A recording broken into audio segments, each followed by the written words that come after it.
haven't been on here in a week or so because I've not been well. So we're going to cover a lot of things that have been going on. So where to start? So I guess we might as well go and start with Marissa Carmichael because that's a case that I talk about ad nauseum a lot. And I'm sorry, I'm trying to play around with this thing. And like last week, we had a situation where somebody had posted a photo of a guy saying he was involved in her disappearance. Now, for those of you who don't know who she is a, well, now 26-year-old mother of 5 from High Point, North Carolina, that went missing on January 14th, 2024. She was 25 at the time when she went missing, but she's since had a birthday, so she is now 26.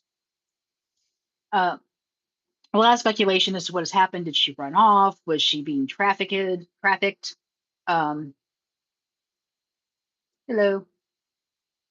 And, lots of possibilities. So one thing, we have multiple people that have been listed as possibly involved in her case. And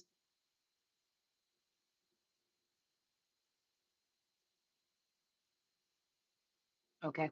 Anyway, lots of people that have been involved, I've mentioned names that have been involved in her case.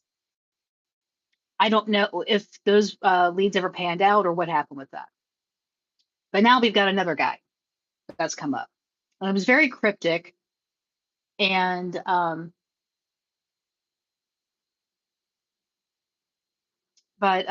was very cryptic because somebody just posted we have a Everything Greensboro page on Facebook. And she just posted a picture of this man next to a picture of Marissa Carmichael. And it said, this guy's involved. I'm going to leave this right here. No name, nothing.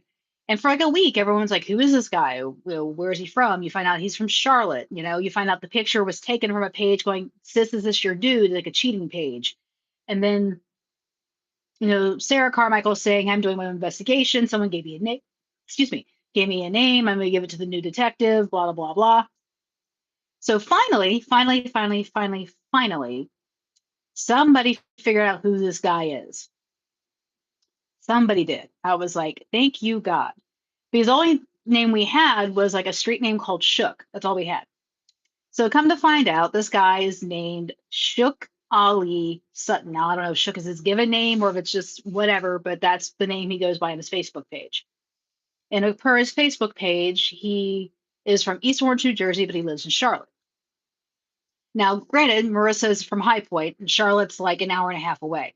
So the question is, how do they even meet? But people that were commenting on this said, hey, I know him. I met him on Facebook dating, blah, blah, blah, blah. She had multiple Facebook profiles. So it's possible they came across each other on Facebook. Now, I do think it's weird that somebody just left a picture with no explanation, whatever. And this could be something like he pissed off the wrong person and they're like, oh, I'm going to show you. Boom, put you on here. He could very well have nothing to do with this.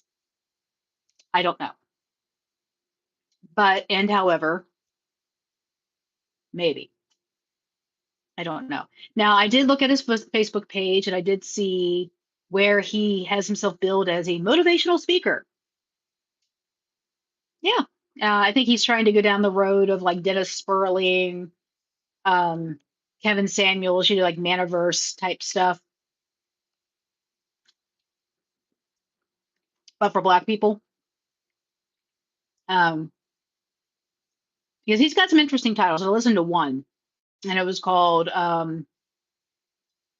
let's see, Bees Want Simp Ends, and some other stuff. I was like, okay. So that was like 20 minutes of life I'm never going to get back watching that. But it gave me an idea who he is. So that's kind of what he does. Now, I did not get the vibe of, hey, I'm kidnapping women and killing them or anything like that. I didn't get that vibe. I don't know. Like I said, I don't know. He could have met her. He could not have met her. I don't know. So that's what we have on that. Now, let's get to these shootings in High Point. So last week, we had a drive-by shooting. 19-year-old kid was killed in his car. and a 23-year-old guy next to him was shot and put in critical condition. Now, that 23-year-old man has passed away. He died yesterday. We found that out. And then today, the mother of the 19-year-old, her house got shot up. Now, I did say this in another video that I do believe these shootings are gang related and that this is all retribution. Why shooting up the mom's house fulfills that, I have no idea. But that is what has happened today. So the 19-year-old that unfortunately passed away, his name was Sean Zimmerman Jr. And the man that passed away yesterday, his name was Tykees Warren. He's up from Greensboro. So both of them are gone. And it's just sad. The whole situation is sad. But from what I understand, these are all gang related. And summer's just starting and the heat is just starting, which means this is going to get way worse before it gets better. So those of you that are out there in Greensboro, High Point, whatever, be careful. People are just reacting is the best way I can describe it. And I really would hate to see anybody else get hurt. So let's get to these missing kids.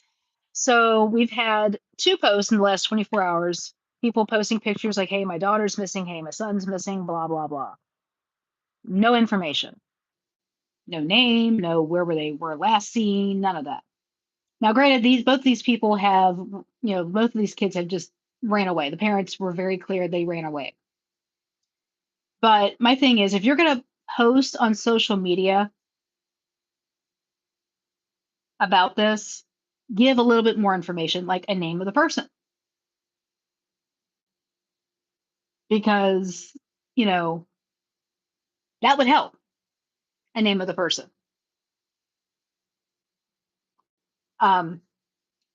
Because we can't do anything with that, without a name. Pictures are great, you may not know what they were last wearing or whatever, but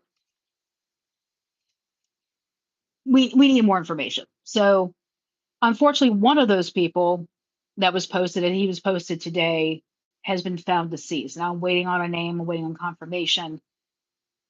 But his mother has my deepest condolences, because that's not how you want any of that to end at all. But those of you out there, if you reach out to me or if you post things saying, hey, my loved one is missing, give more information if you can. At least a name and a picture. That's bare minimum. So let's see what else we got. Now the big one, this has been going on the last couple of days. There was a Facebook Live a few days ago involving one Kiara Carr and Shamarcus Carr, also known as Duchess Dior and the Frenchman. So in this live, he starts cooking and he just starts airing the dirty laundry of their relationship. She shows up and she just starts talking over him, say, lie, lie, lie, you did this, you did that, back and forth, back and forth. And then she does her own live while he's doing a live. And it was very chaotic. It went on for almost an hour. At the end of the live, he unalived her. And then he took off and unalived himself. This was by far one of the, I watched what I could of it. It's all been spliced up in pieces, and I've been trying to find all the pieces to see it. And I heard there was one part where she starts talking about somebody named Udi, and he said if she kept talking, she was going to die. And she's like, "Oh, I got to die because if I tell the truth, that kind of thing." It was crazy. And she was on Facebook before all this saying that she wanted help because she thought she was going to die.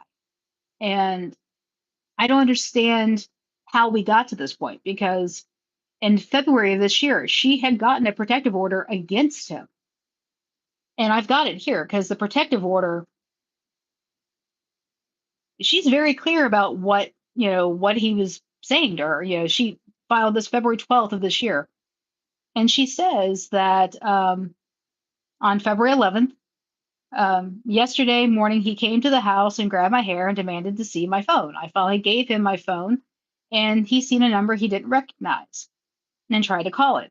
We started arguing, and he told me I couldn't go to work. I told him I wanted to at least take my children to daycare, and he said he was going to drive. He had gotten the number and he didn't recognize off my phone and tried calling it from his phone. Once we dropped the kids off at daycare, the number called back and he started asking the person questions. I was trying to talk over him, and he said if I did not shut up, he was going to pull the car in front of an 18-wheeler. We had finally stopped at a gas station, and I was trying to get out, but he pulled me back into the car and started choking me. I finally got out of the car, ran through the gas station, out to the back towards a tractor shop, and called 911. The police responded, but he wasn't arrested. Based on the situation, I am scared of him and want him to stay away from me.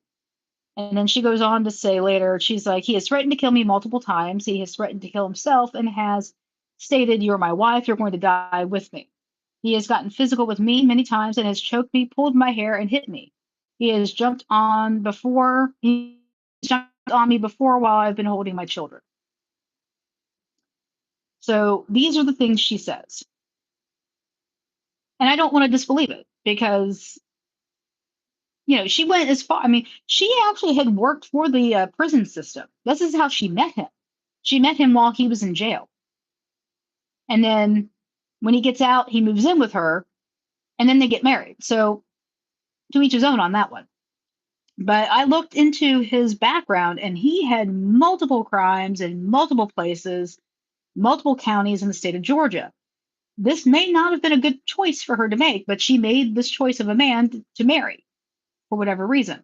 And he'd been married at least one other time before her. But his record, I mean, abuse, assault, child abuse, reckless driving. I mean, there was a lot going on here. But she chose him. She had this restraining order. And what's most confusing about this was filed February 12th. On March 5th, she had it dismissed. She had it removed. Why? I don't understand. So, yeah, she had it dismissed, and now she is gone. She and he are both gone because he unalived her at the end of that live, and now he's unalived himself. And now they have two children that have neither parent. And why? I just don't understand.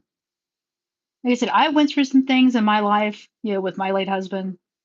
I understand the fear for one's safety and one's life. I get it. I completely get it. And I can't speak for her decisions on this because her choices were her choices. I can only talk about mine. I should have left mine away earlier. And they do say that when you try to leave is your most dangerous time because you could get killed, you could get really hurt. And it takes an average of 8 times before you're successful on leaving that person. I don't know if she tried to leave before. I don't know. But now she is gone and her children are orphans. And what was the point of all of this? I don't know. But my thing is they aired this on social media live for the whole world to see. A lot of people are on both sides of this. They're like, they blame her and him, because she was doing too much, as they say. But she seemed like she was taunting him. I don't understand that at all either. But don't take this as me blaming her. I'm not trying to blame her because she's, he killed her. So I don't want that to come across like that. But I just don't understand. And I guess in these domestic violence situations, you never really understand truly what's going on because every situation is different. Every parameter is different. I don't know. I don't have an answer to it. It's just a whole sad situation. But yeah, if you look up those names, Duchess Dior and the Frenchman, you will find them on Facebook and you'll see these lives. They're everywhere. Absolutely everywhere. I mean, they were airing everything about him cheating on her cheating on him, her giving him an STD, he giving her an STD. Wow, just a lot. It was just a lot. And he was 10 years older than her, too, which is crazy. But yeah, it was a lot going on there. And like I said, if you take the time to go look for it, you'll see it.